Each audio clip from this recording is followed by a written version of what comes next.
All right, so a very good morning. Assalamualaikum to those Muslim. So can you hear me? Please give a thumbs up or comment if you are able to hear me clearly. You are okay, right? Okay. First thing first, because I'm currently at home and coincidentally somebody is currently doing some renovation, house renovation. So there will be a bit of background noise, okay? But if you think that is very impossible for you to hear from me, then please make me or inform me so that I'll try to do something lah. Okay. So I hope that everything, the sound and the slide are clear, right? So this is the attendance for today. So this is week 8, right? And we are moving to lecture number 7. I can show you the lecture slide. Yeah, lecture 7. Still on local area network or the data link layer, right? And for today, we will look in depth about what we call spanning tree protocol, STP. Okay, so what is STP? Why do you need STP? Things that we will try to explain in detail for today. Okay, and we relate to spanning tree.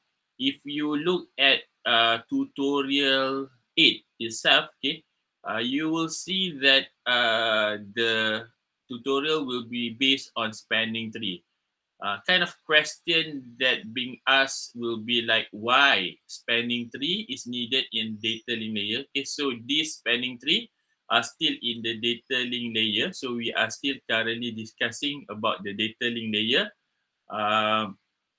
And why this protocol not used in network layer? Okay, so this will be the question that perhaps by discussing this in our lecture, will this can answer the question itself. So the second question, what are the two key concepts of STP calculation? Okay, so later you will see that with STP you have the root cause and also the BID. Okay, that are the two concepts. Okay, that perhaps how you determine the STP mechanism itself. Okay. And then list and explain 4 steps in our initial STP convergence. Okay, so there are 4 steps to make the STP convergent. We'll see it later. One of it is that you have to assign what we call root switch. Okay, so root bridge switch. Okay, so these are the things that you will see also. Explain the 5 states of spanning tree ports. Okay, so one of the things that we have seen is that in network layer, we have the IP address. Okay, then IP lah. Basically, each and every device has an IP address.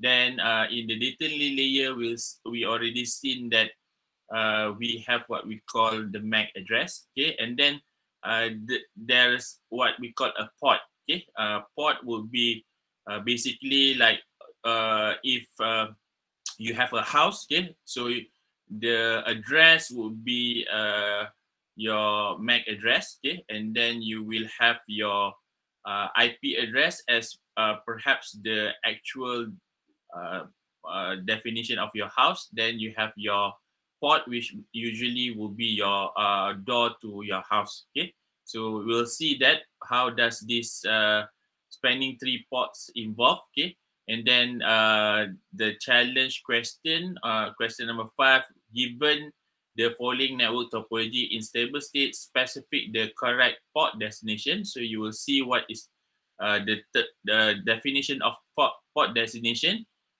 for which the bridge port by filling the port. Okay, you will know how to assign root port, design port, block port. Okay, and assuming alphabet A, B, and C and B represent the one bridge port, each circle and so forth. Okay, so then given you this, they wanted you to perhaps identify what will be the root port, destination port, and block port. Okay, but to one extent, this is theoretically how you explain and how you get to know more about the STP. Also, you can see that in our lab later on, if I can show you the lab session that you will have to do next week. Okay, basically it will be lab 7, right? Which is much more towards how you configure the STP, right? So you'll be using the packet tracer again, okay? Which you need to actually make a setting on your switch 2950 in the packet tracer. Then you have to use the command line interface to do this configuration. Okay, so you will understand much more on the mechanism or how it is being populated in the real network. Okay, by going to lab 7 later on. Okay, so that would be some introduction towards it, right? So we will now go to our sharing session for today, which will be on lecture number 8, LAN Technology Spanning Tree Protocol. So before I continue, how was the test yesterday? So when will be the assignment be released? I've already get the lecturer that we already assigned so that he will actually share it as soon as possible. Not enough time to do. There's so many chaotic things happen, right? When you want to scan, then your scanner have problem, then you wrongly put your file naming and so forth.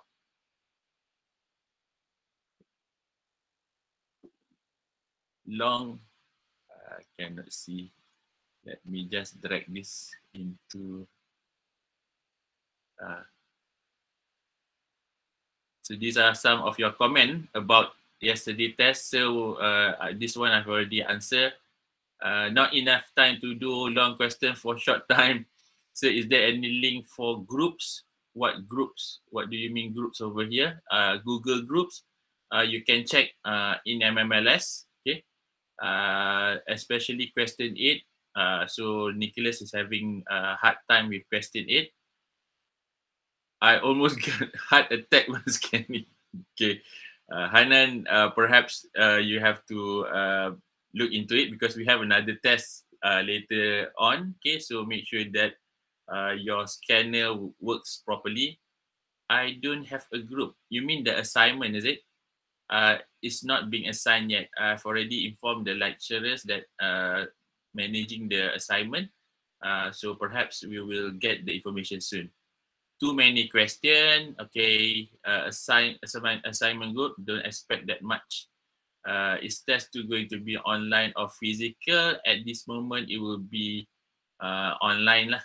Okay. Hold up, we have another assignment coming. Yes, you have another assignment.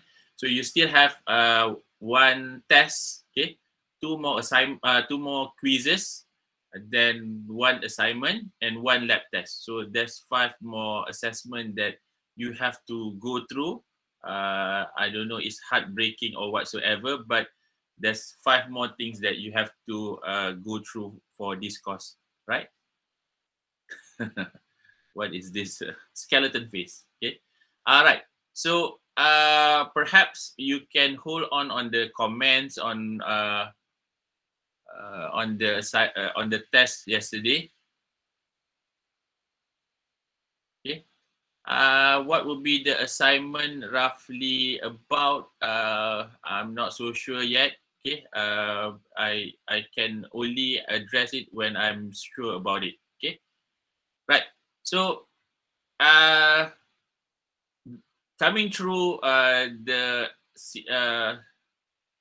spanning tree protocol. Okay, so where is my... Right. So coming through the spanning tree protocol, so what is this spanning tree all about?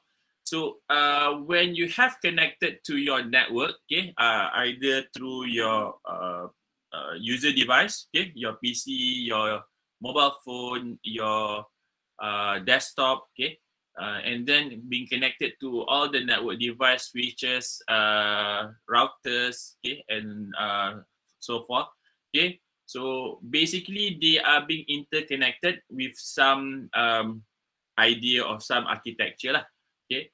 And most of the time, the connection between all these devices have what we call separate or we have fault tolerance, which perhaps not just one link can be sent to from one end to the other end, but you will also have some different possible link. Okay, even your packet sometimes it doesn't go through the same path from or for the same session. It doesn't will go through the same path. So perhaps packet number 1 will go through one different path. Packet number 2 will go through different path. Okay, but the thing is that you have to make sure that it received by the receiver and make sure that it's acknowledged. Okay, so that's the beauty of the network itself. So when you have all this fault tolerant, you have this multiple links that making sure that you have some option to pass through your packets from end to end. So there's a possibility that we call it a loop. Okay, so the packet can send the or the network will give you a packet that sent in a loop. Okay, what does it mean? We'll see it later. But basically, if you don't stop this loop, it will kind of what we call a broadcast storm. Okay, to the network, and with this broadcast storm, it can actually making the network slow because there's too much packet that you have been broadcast because it's in a loop, right? So we'll see this, and how we can solve this is what we call spanning tree protocol. Okay, so this spanning tree protocol is to make sure that you have a loop-free network. Okay, but in the same time, you have some option if the current connection has some error or whatsoever. Okay, so that's the idea of spanning tree protocol. Okay, and this spanning tree is sit in the data link layer, right? Okay, so for today's outcome, basically we want to know what's the purpose and principle of spanning tree protocol, shortly known as STP. Okay, so I've already mentioned the purpose of this spanning tree protocol is to actually mitigate the network loops. Okay, so and it will give you fault tolerant in the same time. So the next outcome is that explain how STP prevent and mitigates network loop in Ethernet-based LAN. Okay. Then identify the key components and roles in the STP network. Okay. So with respect to STP, later on you will see that we have what we call a root bridge. Okay. We also have a designated ports. Okay, and also a block port. What is this three have to do with STP? Okay, so later on you will see that the root bridge is the main switch or the main router that being the root of your tree lah. Okay, and then you have the branch. Okay, so spanning tree protocol, basically it looks like a tree, but a tree have some limits. Okay, it doesn't branch out and making causes problem. Okay, so it will actually within you have your root, then you have your trunk, and eventually you have the leaf. Okay, so you will stop there. Okay, so meaning that there's a stop of that. So this is why we call it spanning tree lah. So describe the process of STP bridge election. That's the next one. Which switches select a root bridge and so forth. Okay, so in the next few slides you will see that if you have three different switch, okay, so how do you elect this root bridge? Okay, what's the process of it? Okay, so you will see that the root bridge will be elected based on the BPUID, the bridge protocol unit ID, and this is the one information that being circulated around, and with respect to that, there's some mechanism on how to elect the root bridge. Okay. Next, explain the various STP states. Okay. With respect to the conversion of the STP. Okay, so now you will have different STP states where you have what we call blocking, means that you have a state that the network itself has a port that being blocked. Okay.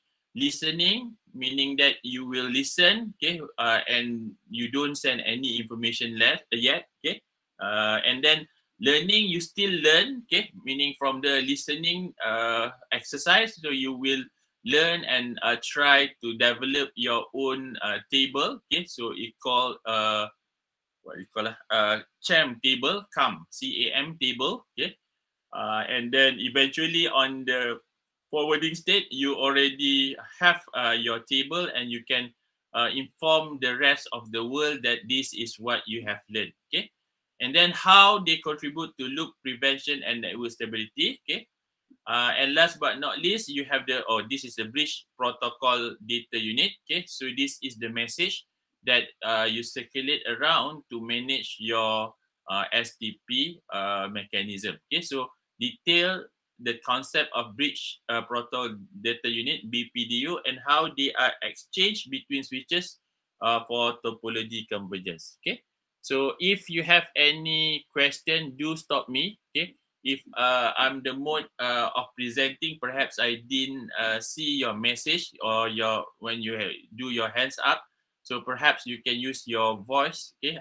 Turn on your mic, and you can call out for me to perhaps explain it back, okay. Explain the concept again, or if you have any question, please do the same thing, okay. All right, so this is the outline. So we will look into spanning tree protocol. What's the problem with redundant topologies, okay. So we'll see that redundant is good, but it have some problem with the loop free topologies, okay. So we'll see that, okay. Then with respect to that, we say that STP will be the main solution. So we will look into STP, okay. Two concepts that we will especially look into in details is what we call BID, is the bridge ID, okay. BID is bridge ID, and the path cost, okay. So the path cost basically to identify how you choose the best path, okay. So this path cost, that's similar to when you do when you use your Waze, okay, application to find your shortest path, okay. So they say that it's using the same algorithm. So with respect to that, you can know what's the best path out of multiple paths that available, okay. Then we also go to STP convergence on how the mechanism of STP being assigned. So basically, there are 4 things that we need to do for this STP convergence. First is the electing root bridge. I want to change to my pen. Okay, so the first one is that electing a root bridge, okay. Then with this, if you have 3, you have to, how do you identify which one would be elected as the root bridge? There's a mechanism for that. Then selecting the root ports, okay. When you already identified the bridge, now you have to identify the root ports to the root bridge, okay. And then with respect to that, you will need to have your or selecting your designated ports, okay. So with respect to your other ports from the root bridge, okay, so you have to have a designated port for it, okay. And then also you have what we call a block ports, okay. So out of the multiple path. Okay, so you will need to assign, or you need to identify what are the block pods, so that you prevent the loop of your network. Okay, and then we also will see on the stages of spanning tree states. Okay, so these are the things that we will look into today, right? Okay, so just imagine, okay, you want to go from one destination to another destination on your car. Okay, so you will have this kind of map. Okay, so in previous years where we don't have the automate kind of finders application like Waze, okay, or Google Map, okay. So we tend to have a map, printed map. Then you need to have one guidance, okay. So my experience to one of the countries that I visit, at that time we don't have these apps, finding ways or finding direction types of application. So you have to buy a map, okay. The map that you buy, or if you get it from somebody, make sure that it's updated, because sometimes if it's not updated, perhaps the path has been changed. Okay, so you need to find perhaps 2% in a car. One is the driver, the other one is the one that will actually watch the path or the map that we are going lah. Okay, and then we'll give the direction. Okay, so go right, go left, same as this the current apps. Okay, but this is manual one. Okay, sometimes if you with if at that time perhaps you already married, okay, and your wife will be the one that managing the map, and usually you will what they call it, you will fight between husband and wife just because they enter to a different lane or a different junction. Okay, so suppose need to go to right, then the wife said that it's left, and then they will uh, uh, have struggle with the path after that. Okay, so basically what I'm trying to say is that this network, okay, can be or the path itself has many direction, and there's many ways to get from end to end. Okay, so if you want to go from here to this area, okay, so you can go through this path, okay, and then straight to here, or you can use this path, and so and something like that, okay, and so forth. Okay, but how do you determine is that with respect to the algorithm, they will have this algorithm. One of the algorithm called Dijkstra algorithm. They will have a cost. Okay, saying that if you go from here using this path, the cost is 100. Okay, how it calculated is we can see later on. Okay, but it gives you some measurement lah. Okay, and if you go from here to here, the cost is only 50. Okay. And if you go from here to here, the cost is only 10. Okay, so basically in this pathfinder, okay, the least cost will be the best one lah. Okay, so rather than you go through this 100, maybe there's a high traffic over here, or you go through the second path with 50 cost over here, perhaps there's a lot of traffic light. If you have this cost is through highway, but basically although it's the best path or the best time or the least cost, okay, but perhaps you will also include some charges lah, rather than this one is free toll, but using highway there's a toll. So you need to make decision. Okay, so what it meant is that if you look at this right diagram, okay, so if you have two centers or you have two towns, okay, so the first one over here is that you connect the two towns which have been separated by a river. Okay, you have one single bridge. Okay, but in the same time you can do this, okay, where you have two bridges, okay, and both can be used, okay, to what you call it, so that you can reduce the traffic. Okay, so you have a redundancy. Okay, so the network A network of road is a global example of a redundant topology. As you can see that not just these three, you can also move around over here, go back here, then go down here, and so forth. Okay, so there's ample of redundancy. And if one road is closed for repair, there is likely an alternative route to the destination. Okay, so that's the situation. Okay, same goes for network.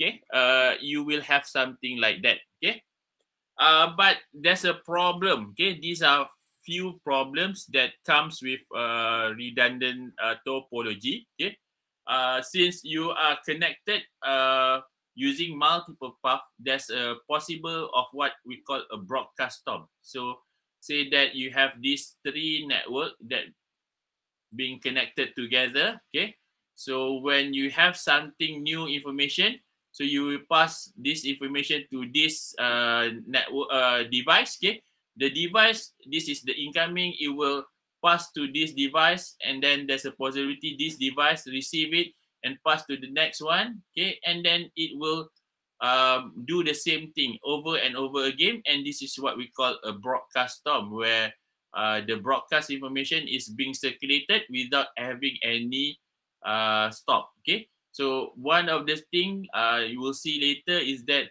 you will say that the since for data link layer there is no time to live. Okay, meaning that if you have the broadcast or if you have the data that you need to broadcast, okay, you don't have any time limit. Okay, so that is where the problems come in. Whereas in your network layer, okay, so you have this TTL, you have some delay, time delay before you have to resend back your packet if it doesn't reach the or it doesn't receive any acknowledgement from the receiver. Okay, so this is what we call broadcast storm. Multiple frame copies. Okay, there's a possibility that if you have this one interface being connected from other user, you have another one. Okay, but this one is the same packet, so perhaps those two packet can be forwarded to the next path, but it's the same packet. Okay, so you can see that a multiple frame copies could happen due to this thing. Okay, and then we have what we call CAM. What does it represent? I forgot. You can Google out. I forgot. It's something to do with memory, addressing memory. The C, I can't remember. But addressing memory, meaning that it's similar to your ARP previously. Okay, so the ARP table. Okay, so ARP table actually it match between MAC address, okay, MAC, and your IP address, right? It match between MAC and IP. But the CAM itself here, it will match between your MAC address and also your, what they call it, port address. Okay, so these are the two different things. So you have a table of MAC and port. So if this redundancy doesn't stop, it can actually make the table unstable, okay, because you need to update it at a frequent time. So these are the three possible problems with redundant topology. Okay, okay. I'm surprised that the background now is quiet. Just now they have a very huge sound of blowing things at the on the house that currently being renovated. Okay, so now it's quiet. So thank God. Okay, all right. So this is why broadcast storm. Okay, so the three different problems for redundant topology. The broadcast storm is what being mentioned here. So what is a broadcast storm? A broadcast storm basically is a state in which a message that has been broadcast across a network results in even more responses, and each response result in still more responses in a snowball effect. Okay, so as mentioned, when you have this kind of network, okay, that have this fault tolerant, okay, they can circulate the message over and over and over again without having any something to stop them. Okay, so a broadcast and multicast can cause problem if in the switch network. Okay, and if a host send a broadcast like an ARP request for the layer 2, so you will try to send a broadcast. Okay, and like ARP where at the beginning you don't know who is being connected to you. Okay, so perhaps you know the IP address, but you don't know what is the MAC address. Okay, so you will send an ARP request. Okay, so ARP request for layer 2 address of the router. Then switch A will forward the broadcast out all ports. Okay, so it will continue asking, or the message will continue asking without having any stop. Okay, so basically broadcast, you don't wait for any acknowledgement lah. Okay, so that's why when you do the broadcast, okay, so there's a possibility that it can loop. Okay, so switch B being on the same segment. Okay, so we say that switch B over here, okay, being on the same segment, also forward all broadcast. Switch B sees all the broadcasts that switch A forwarded, and switch A sees all the broadcasts that switch B forwarded. Then switch A sees the broadcast and forward them. Switch B sees the broadcast and forward them, and the switches continue to propagate broadcast traffic over and over again. And this is what we call broadcast storm. Okay, so this is when you have a broadcast or multicast messages that you wanted to everyone to know. Okay, but basically it will tend to what we call a broadcast storm.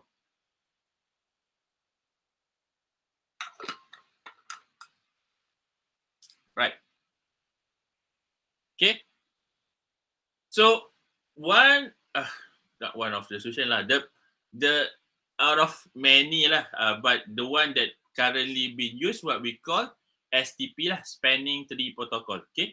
So it's an open standard protocol created to provide topology redundancy while preventing broadcast storm caused by a switching loop. Okay. So this protocol is being inserted to all the network devices. Okay. And to one of the thing is that it can prevent the broadcast storm. In the same time, it provide the topology redundancy. Okay. So it is defined as IEEE.802.8. Sorry, not 802. 801.D. Okay. So this is the IEEE standards that being defined. Okay. And the switches running STP will build a topology of the complete switch network. Okay. And STP will identify if there are any loops, and then block as many ports as necessary to eliminate all the loops. Okay, so the task of this STP is to determine where is the if there's any network loops, okay, and then try to eliminate it by blocking. Okay, so the process or the mechanism of one of the final one is to block as many ports as it can to eliminate the loops. Okay. In the same time, it doesn't like push around the other option. Okay. So a block port, meaning that although it's currently blocked, can be reactivated. Okay. So it means that it saves some information into the router. Okay. Or into the table of what they call the STP lah. Okay, reactivate. It can be reactivate if any port goes down. Okay, meaning that if the current loop have problem, you can actually revert to this block port. Okay, and this allowed to provide topology redundancy and reliability. Okay, so runs in data link layer using the MAC address. Okay, so these are STP.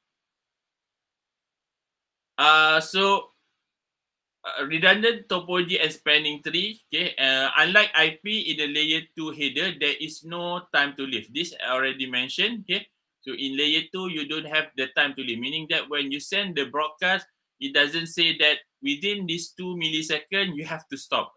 So you don't have that mechanism, right? So with respect to that, it can flow around, okay, and without any specific time down lah. Okay. So the solution is to allow physical loops but create a loop-free logical topology. Okay. So the loop-free logical topology created is called a tree. Okay. And this topology is a star extended or extended star topology and the spanning tree of the network. Okay. So you have this kind of how you can actually do. Okay. So perhaps this is the network, okay, and then this is the actual topology, but then the red one, you can see that you expand it into one only spanning tree, okay, so that you don't have this kind of problem with the broadcast storm or the cam instability and so forth. Okay, so this is the spanning tree. Designed by this special person, Radia Pullman, okay, where he also designed the ISIS routing protocol, okay, and it used the spanning tree algorithm to construct a loop-free shortest path network. Okay, so this person is the one that designed this STP. Okay. So what is actually spanning tree mechanism? Okay, so we'll see that there are few concepts in behind the spanning tree. Okay, so you will see that for spanning tree, okay, you can accumulate the link cost, okay, path, okay, where you can see that each and every link will have their own costs, okay, which being identified, okay, through this what they call identified by IEEE lah, okay, specification. So there are, this is the previous table, okay, of cost, and this is the revised cost, okay. So basically it depends on the link, okay. If you have a 10 gigabit of link, previously it defines as 1 cost, okay, rather than 19 over here. Now if this link is using 10 gigabit, means that the cost is only 1, okay. But now it defined cost as 2, okay. 1 gigabit, also previously 1, but now the cost is 4. 100 Mbps previously is 10, now 19. So meaning that if you have this 19 cost, meaning that it's actually referring to this 100 Mbps. Okay, and then you have this 10 Mbps with a cost of 100. Okay, now it's 200. Okay, so you tend to find what is the shortest path by identifying that if you have higher link, then you have reduced number of costs. Okay, and out of this calculation, you want to see the least cost, right? So link costs are based on the speed of the link. Okay, so this one is being defined, so it's being or it is based on the speed of the link. Okay, and the spanning tree protocol established a root node called a root bridge. Okay, so a root bridge over here, okay, is being defined as the main bridge to the rest of the network. Okay, you will see later on that these two can be won't be the root bridge, but it will help to find the least cost and also find the way for each and every network to go through lah. Okay. And the spanning tree protocol construct a topology that has one path for reaching every node, network node. Okay, and the resulting tree originates from the root bridge. Okay, so everything will be centered at the root bridge. Okay, so you will have this root port as this one, and with respect to that, you have a designation port, okay, on the root bridge. Then for this one also you will have the root port, okay, and then designated port, which we later on see in details. Okay, the redundant link are not part of the shortest path, are blocked. Okay, so now if you look at these two, okay, you can see the setting is almost the same. You have the cost of 19, there also cost of 19, but then this one is not choose as the designation port, okay, for network 3 over here, okay.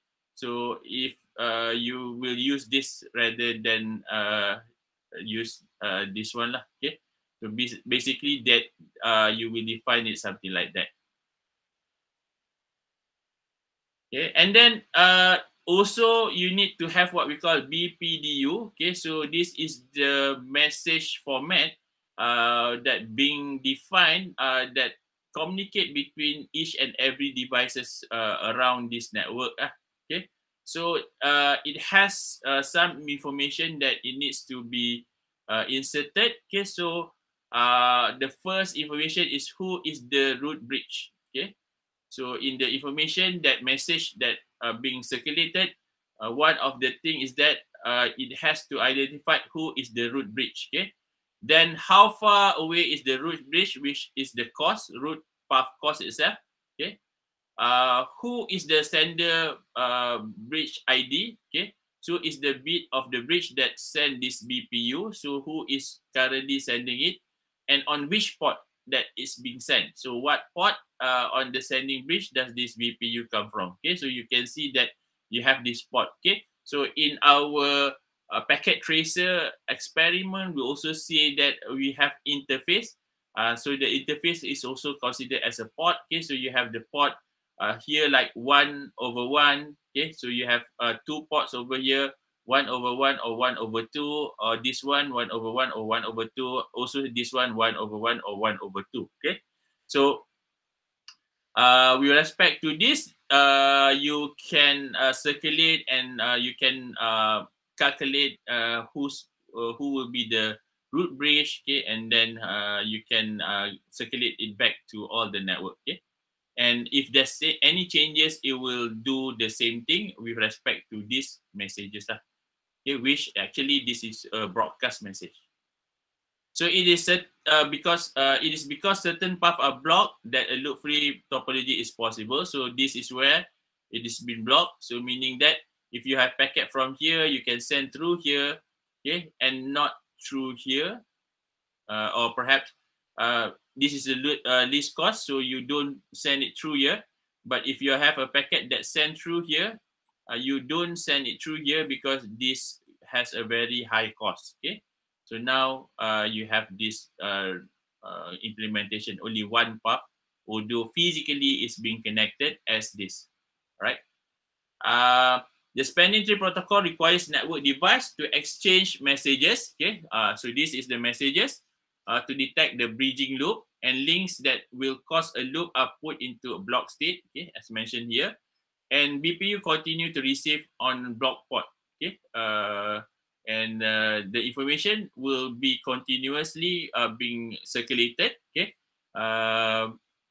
especially if there's any changes on the network lah. Okay, to ensure that if any active packet or device fail, a new spanning tree can be calculated. So with respect to this continuous implementation, okay, then you can monitor either the network is or there's any changes on the network. Okay, and if there's some changes, okay, you can form a new spanning tree based on this BPU of communication. Okay, so for spanning tree, okay, so BPU contains enough information so that all switches can do the following step. Okay, so one of the step is to select single switch that will act as the root. Okay, so you will see that there's a process on how to elect. It's just like electing your president or electing your Perdana Menteri. Okay, so everyone will have a say, and it will determine from their own saying lah. Okay, or they can vote for themselves, and later on the network or all the devices will actually confirm who will be the root bridge or the president of the network itself. Okay, then calculate the shortest path from itself to the root switch. Okay, so the first thing, this is the first thing that you need to identify what is the root bridge. Okay, and then you after you already identify which is the root bridge, okay, then you need to calculate what is the cost, okay. So you want to know what is the cost for this link, okay, what is the cost for this link, okay, what is the cost between these links also, and what is the cost towards this link, okay. So you need to find what is the shortest path from all this, okay. So from here you know that if you have from cat C, catalyst C here, if you want to have the shorter path, this path would be the best one with a cost of 19. If you go through this path, you can also get to catalyst A, but you will have a total of 19 cost plus 19. So it will be 36, right? So 36 is much more bigger. So the least cost will be through here. Same goes for this catalyst B, okay? So you have two options. You can go through this with cost of 19, or you can go through this with the cost of 36, okay? So both can be done, but the least cost will be this, okay? So with respect to that, you can say that you can block this, okay? So you don't go through this, right? Designate one of the switch as the closest one to the root, okay? For each LAN segment, this bridge is called designated switch, okay? So you have this designated switch, okay, that you will define, okay, which is for this network, catalyst B and catalyst C both are the designated switch that have the closest one to this network, okay, and this one to this network. And choose one of the port as its root port for each non-root switch. Okay, so now you can see that you have to identify that this is the designated port. Okay, and here also will be the designated port. This is the interface that gives the best path to the root switch. Okay, so that will be defined. Select the port that are part of spanning tree, then the designated port, okay, and then non-designated port are blocked. Okay, so that is why you see that this is the designated port, this is the designated port, this is the non-designated port, okay, and it will block. Okay. The two concepts, okay, for calculating the STP is first is the BID and second is the path cost. Okay, so STP execute an algorithm called spanning tree algorithm. The STA choose a reference point called a root bridge and then determines the path available path to the reference point. Okay, if you have more than two path exit, okay, STA picks the best path and block the rest. Okay, as mentioned previously. And how does it being calculated? So there are two key concepts in creating a loop free. The first is to identify what is the bridge ID and then what is the path cost. Okay, so the root bridge ID is the one that we need to identify, and then you also need to know what's the path cost. Okay, so this is the bridge ID that we have each and every switches have. Okay, so and this is the message that you can circulate.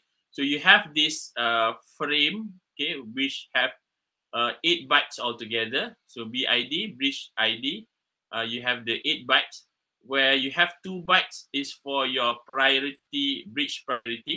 Okay, usually it's being defined, default is 32,768. Okay, but you can change it. So if you wanted to have higher chances, the lowest from this default will get you higher chances to have higher priority. Okay, but if it's not defined, by default is 32,768.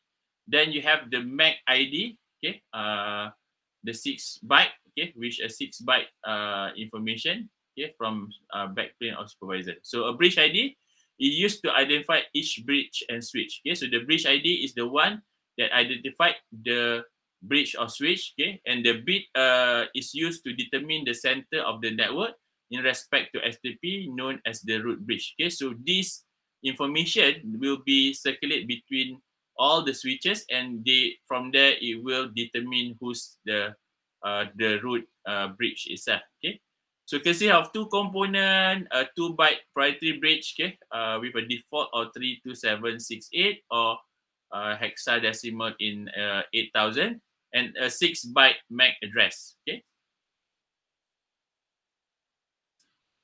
Okay, so the bridge priority, okay, the one that mentioned here, is usually expressed in decimal format, and the MAC address of bit is usually expressed in hexadecimal format. Okay, so this is in decimal, okay, this in hexadecimal. So the bit is used to elect a root bridge. Okay, so now we will see how do you determine the root bridge based on this BID. Okay. So the one that being elected as the root will be the lowest bridge ID. Okay, the lowest bridge ID. So meaning that it will look first on the priority.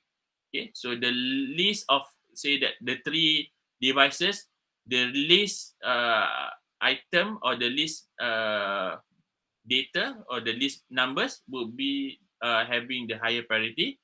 If they have the same priority, then you have to look at the MAC address.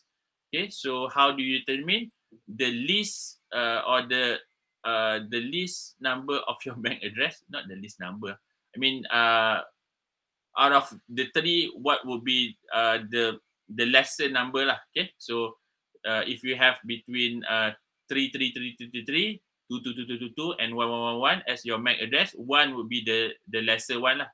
Okay, so it will be elected as the root, okay, the root bridge itself. Okay, so if all devices have the same priority, the bridge will with the lowest MAC address, okay, will become the root bridge. Okay, so first it will look at the priority, and then it will look at the MAC address, right?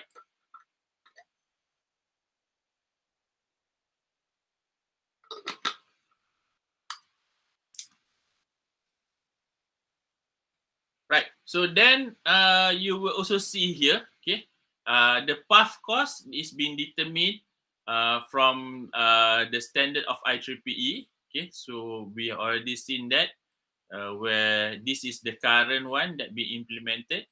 This is the previous one. Okay, so the bridge use the concept of cost to evaluate how close they are to another bridge.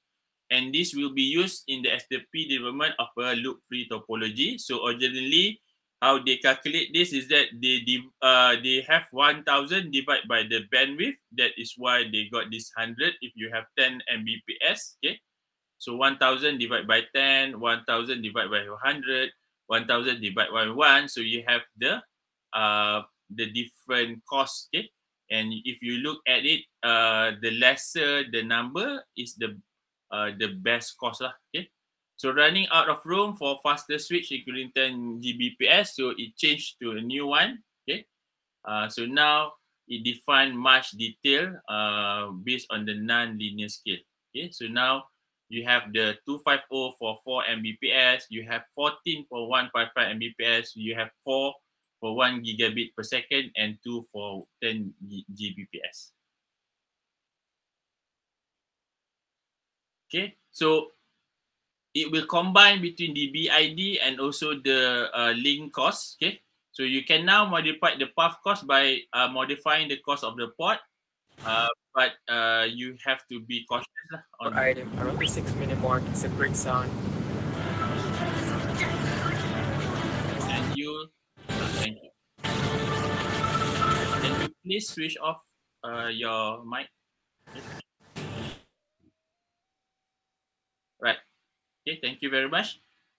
So you have a BID and cost path are used to develop a loop-free topology. So we already seen that how this being identified, okay, the BID, and then also you have how it is being calculated based on the cost. Okay, so you will use these two to determine. Okay. So these are the 4 steps to make the SDP converge. Okay. So here it says that this SDP uses 3 simple steps to converge on a loop-free, but the switches has to go 4 steps, okay, to do this conversion at initial stage. Okay, so we will look into each and every step over here. Okay, which is the first one is to elect one root bridge. Okay, and then you will need to identify what is the root ports, okay, and then elect the designated port, and finally block the non-designated port, right? So you will see later on that how to elect this root bridge, which based on the BID and also the least cost path, okay. And then for the root port, okay, how the best port to reach what is the best port to reach the root bridge? Elect non-root switch, elects a root port, okay, and then for the designated port with the best route to the root bridge on the link will be determined, and finally block of ports are in a blocking state, okay. So to make it simple, so the network diagram will have the same network diagram throughout until the end of this class, okay. But this is the simple or the very basic concept lah, okay. So if you wanted to have much bigger network, then you will need to study further or need to process it further lah. Okay, so this is the simple and concept one. Okay, so the fourth step of initial STP conversion. What does it mean initial? Because later on it can change, but basically at the beginning you have to do some convergence for it lah. Okay, so all the four steps. Okay, elect the root bridge, elect the root port, elect the designated port, and block the remaining port. Okay, so these are the things that we need to do. Okay, so we will use this network, right? The question is that how do you elect this root bridge? Okay, so you use the okay, so at the beginning, okay, when the network first start, okay, it says here all bridges, everyone, this one, this one, this one will announce a chaotic mix of BPU, meaning that they will share their information, okay, with respect to B, catalyst B will get the information of catalyst A and say that I'm actually the root bridge, okay. Goes to C also, B will send that I'm actually the root bridge. A will send the same message to B and C that A is the root bridge, and C will send that C to B and A that C is the root bridge. Okay, so that is the first stage lah. Okay, and then all bridges immediately begin applying a four-step sequence to this for sequence decision process. Okay, switch need to elect a single root bridge. Okay, so here when everyone say that they are the root bridge, when the information arrive, it will compare with itself, okay, and it will actually find what is the lowest BID, right? So the BID just now is first look at the priority,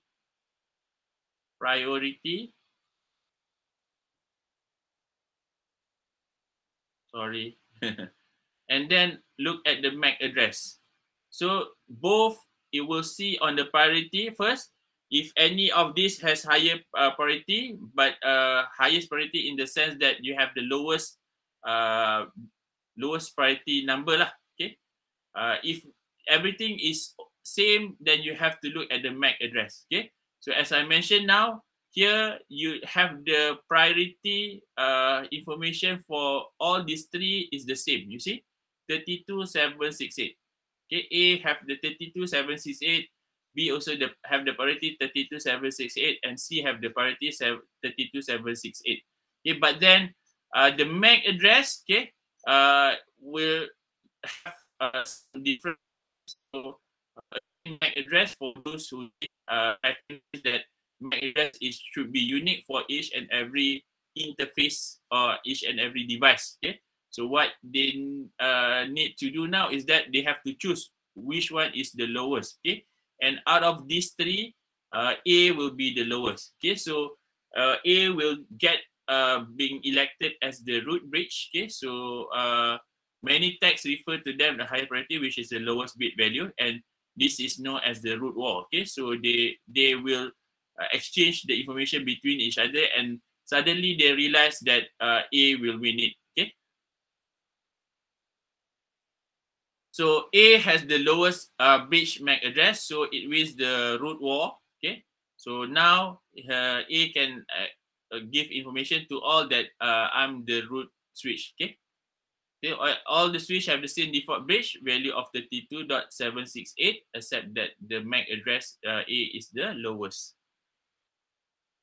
So now we have identified the root bridge. Then the next one, we need to know what is the root port. Okay. So having this, we can see that you have one network over here, one network over here, one network over here, right? So you have to have this at least three root ports. Okay. So here, now the root wall has been won, switch move to the selecting root ports. Okay. So now you need to select the root port, and the bridge root port is the port closest to the root bridge. Okay. And the bridge use the cost to determine the closeness. So every non-root bridge will select a root port. Okay. So now you will need to find what is the root port. Specifically, bridge track the root port cost and cumulative cost of all the links to the root bridge. Okay, so now you will determine or you will need to elect what is the root bridge, okay, and what is the cost with respect to that root bridge. Okay, so this is a one sample topology, right? So how to elect the port?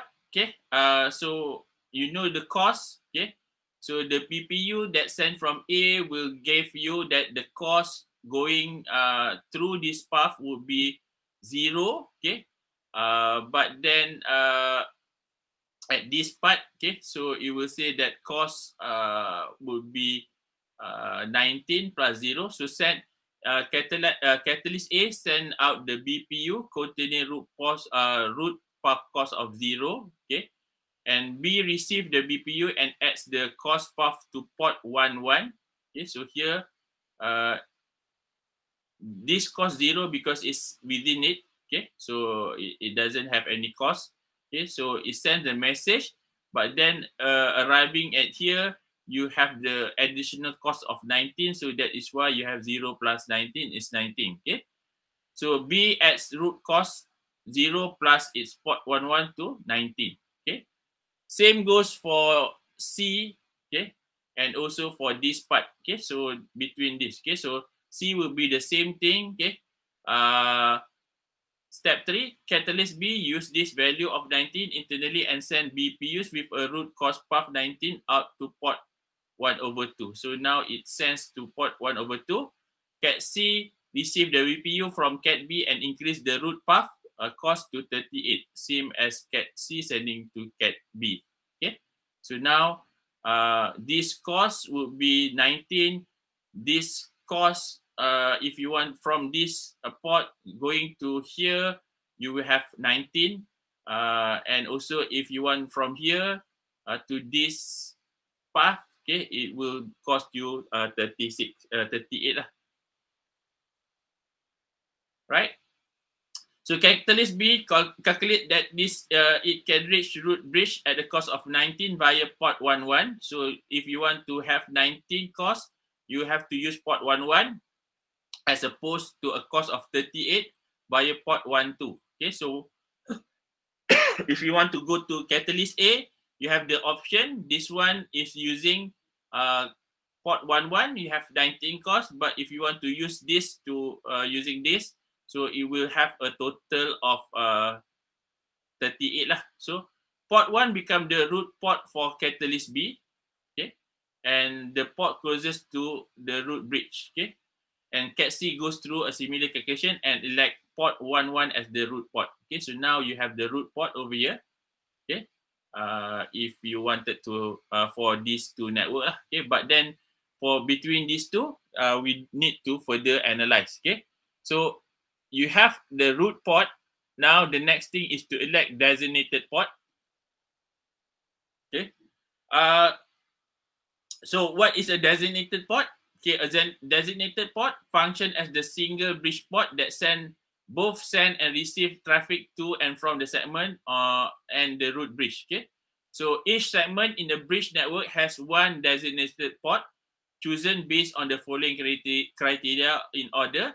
What is the cumulative root path cost to the root bridge? what is the lowest BID, what is the lowest port ID. Okay, so if you tend to have a tie, okay, you have to go from one step to another step. Okay, so more calculate the cost. If the same, then you see what is the lowest BID. If also the same, then you go to the lowest port ID. Okay, so the switch contain the designated port is referred as the designated bridge for that segment. Okay, so with respect to that, you have the designated switch. Okay, the designated bridge. Okay, referred as the designated bridge. So now catalyst B and catalyst C is the designated bridge lah. Okay.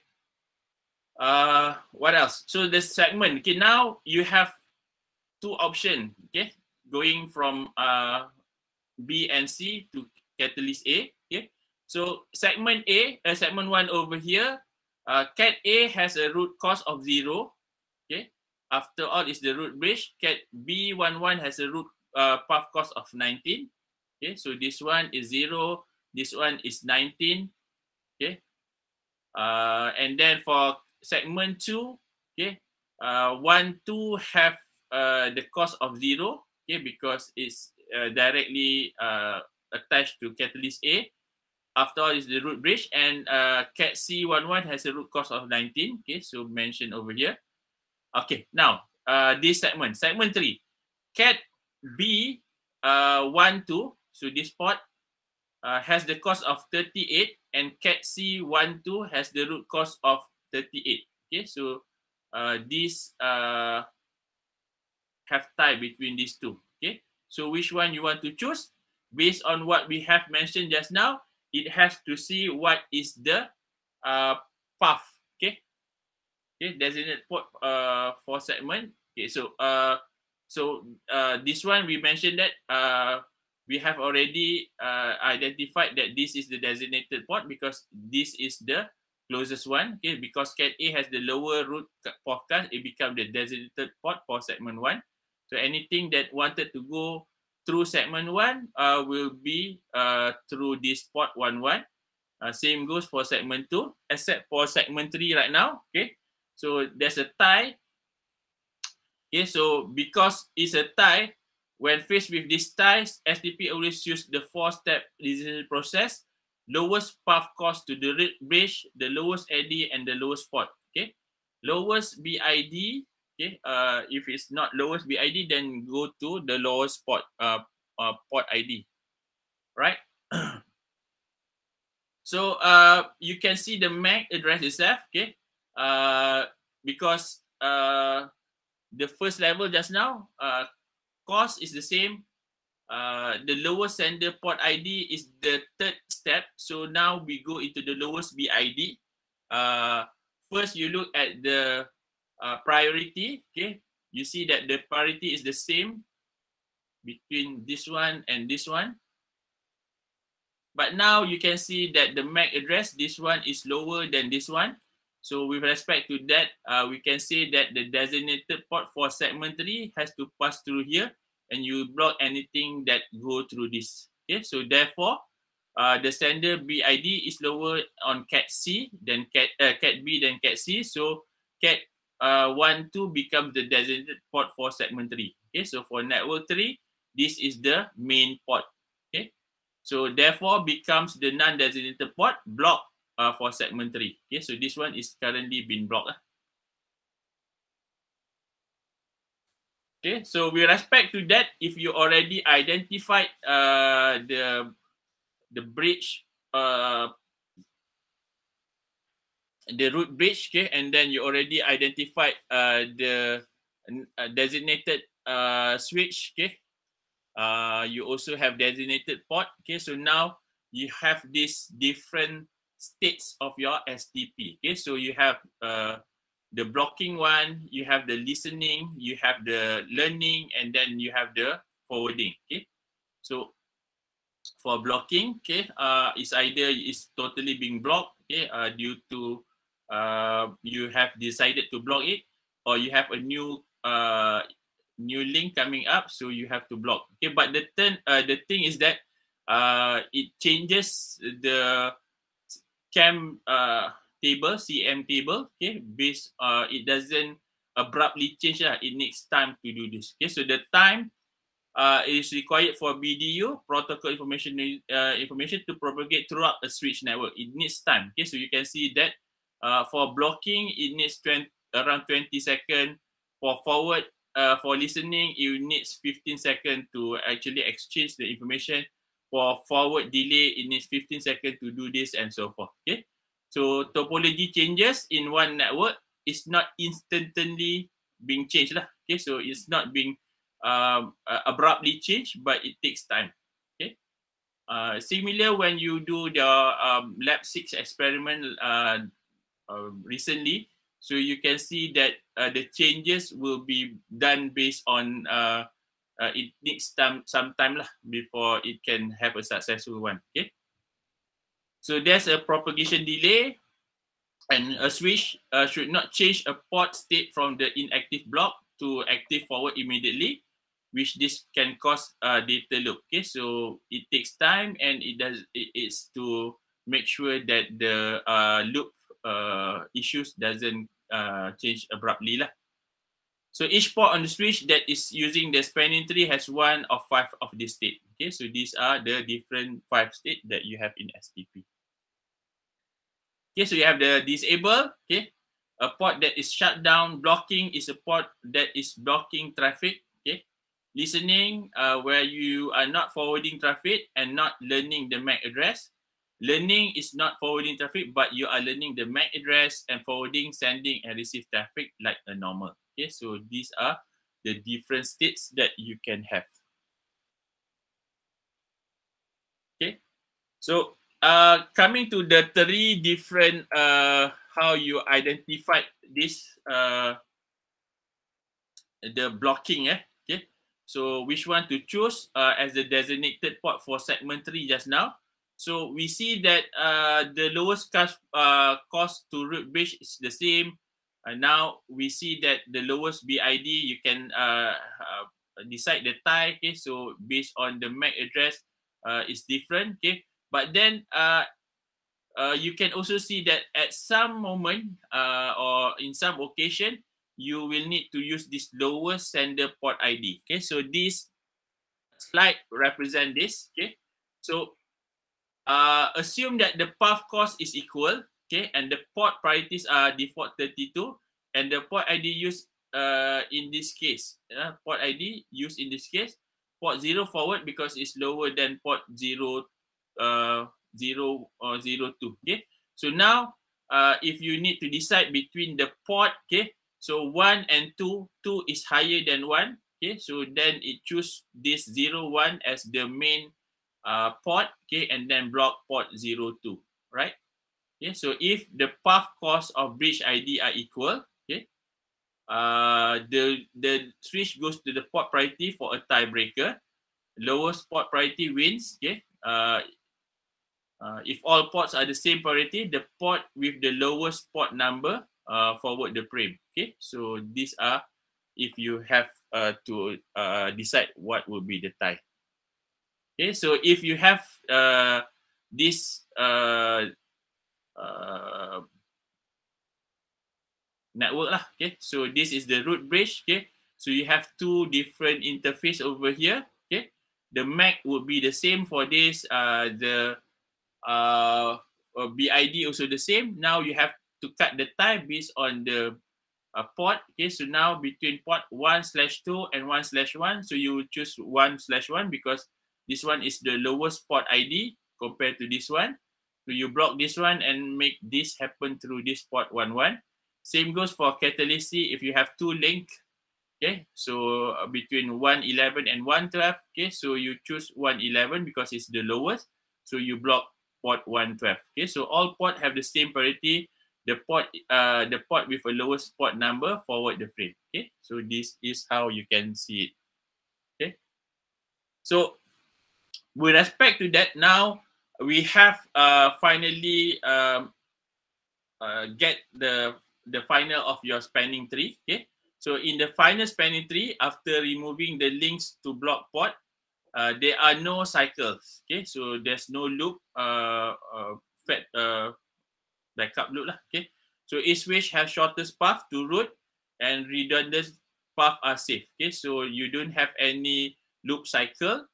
You have identified what is the shortest path to the root switch. Okay, and then you will have also some information on the redundant path. Okay, so now with spanning tree, not just we can identify the shortest path, we eliminate also the loop, okay, problem. Also, we have a redundancy, what they call it, contingency. Okay, so if there's a change in the network, say that one of the switch goes down, okay, block port can be unblocked and the spanning tree can be reconstructed. Okay, so that's the beauty of this STP.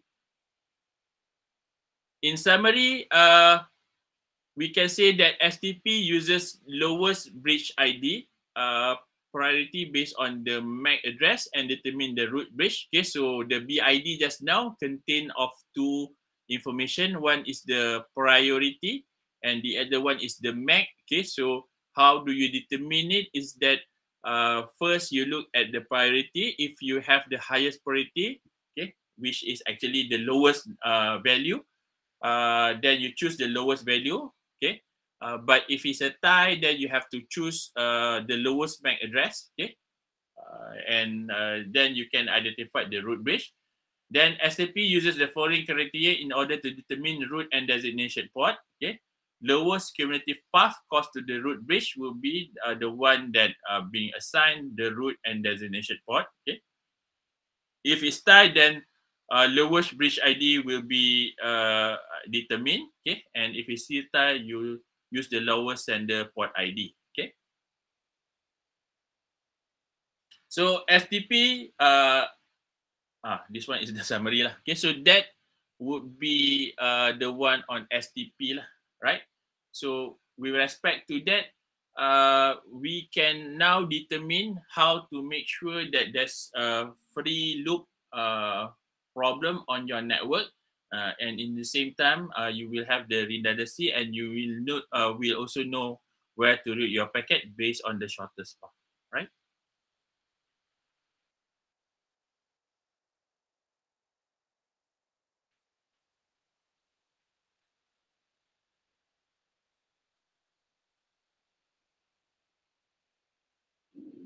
Okay, so any question?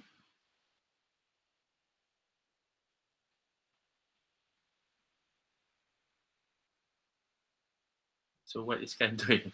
All right. So with that, I think I've covered on lecture 8, right? So we are a bit early. So do you want to go out early? For sure, right? So I just want to know either you have any question or anything that you want me to highlight so that I'm able to see attendance link. I've already shared the attendance link. So this one kantor lah. Lambat masuk. Thank you, Lai Cheng Yung, for the link. I've also shared the link. Rasa exam should took our life already. It's okay. You still have another lifeline, another test, 2 more quizzes, and 1 assignment, and another one for your lab test.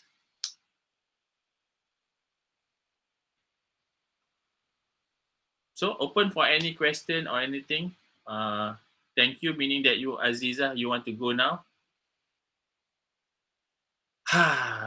Muhammad Al-Bukhari asked, so when is the assignment guidelines drop? Basically, I've asked the lecturer that being assigned to do the assignment to quickly put it online, and we'll get to him again. Abdul Kafi, thank you, sir. So you are going out now? So what's do you have for lunch? What did your mom prepare for you for lunch today? For those who are Muslim, you have to go for Friday prayer.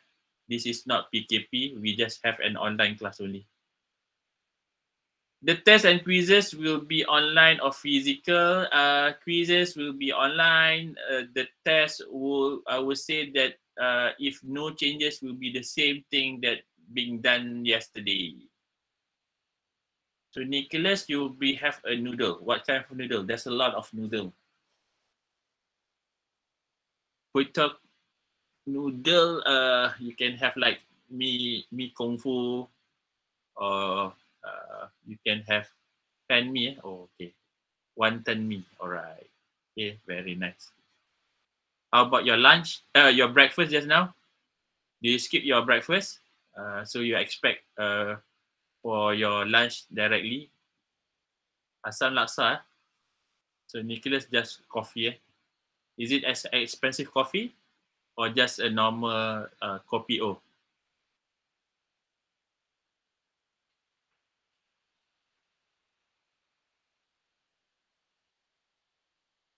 Three in one only, right? It seems that there's no further question. If that's so, I will leave you early for today. Okay, since you have a brain drain yesterday already. So this is the link. You can flash for your attendance quickly before we go. And if you have no other things that you want me to highlight, I will leave you now. Thank you very much. Have a nice weekend and Happy New Year. Okay, right? So Happy New Year, right? So I'll see you tutorial new lah, because I've already covered it on Friday, on Wednesday last time. Okay, so we'll see you on a different year lah. So today, this is 2023. So I'll see you then back in 2024. It's very far. One more year. I'll see you in 1 year time. All right. So bye. Have a nice day and have a nice weekend and Happy New Year. Bye. Assalamualaikum.